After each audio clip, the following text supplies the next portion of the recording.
election. Twitter suspended the account of Mark Morgan, specifically for a tweet celebrating the success of the U.S. southern border wall. Well, we evaluated this tweet again, and we found that we were wrong. That was a mistake. I understand that mistakes happen.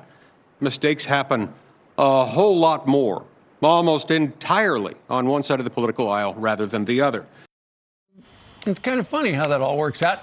That man in the last video is Utah Senator Mike Lee, member of the Senate Judiciary Committee. He joins us right now. Senator Lee, good morning to you. Good morning.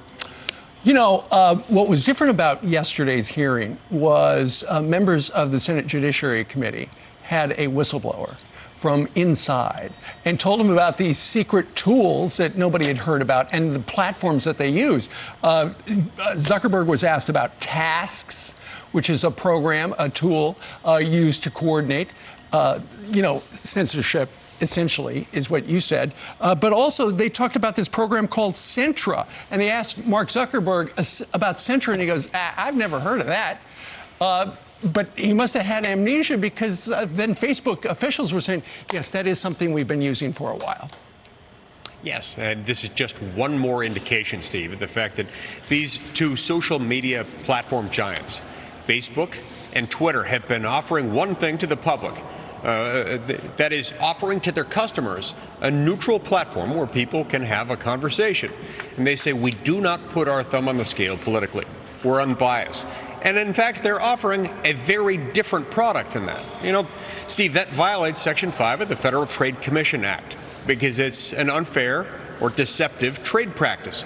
When you offer one thing and provide another that is not the thing you promised, that's against the law, and that's a big problem. We uncovered that in great abundance yesterday, and this is going to be a big problem for these two tech giants. Senator Feinstein had a chance to talk yesterday and was talking about President Trump's social media and how that incites violence. Listen to this. I'm really struck by it, that people armed with assault weapons as a product of a tweet could rally outside an election office. And I think it's really a serious issue that needs to be considered. And there need to be, once you signal that and people respond to it, it has to be in some way abated or some way pointed out or restructured on the internet itself. And your response to her was, the only violence that I'm aware of is from Antifa. What else do you want to say this morning? Well, yeah, look, you had Washington, D.C. full to overflowing with peaceful Trump protesters, people protesting or signaling their support for President Trump and showing gratitude for him. Not one act of violence was attributed to them.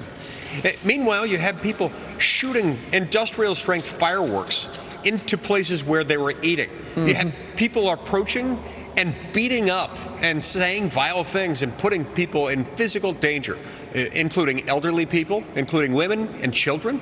All of this was done by Trump haters, by Antifa people who couldn't handle the fact that there were people peacefully showing their support for President Trump. So I don't know what my colleague Senator Feinstein is talking about, but I thought that was an inappropriate comment. Not one act of violence has been linked to President Trump in connection with events surrounding this election. And I think she needs to recant her statement and apologize.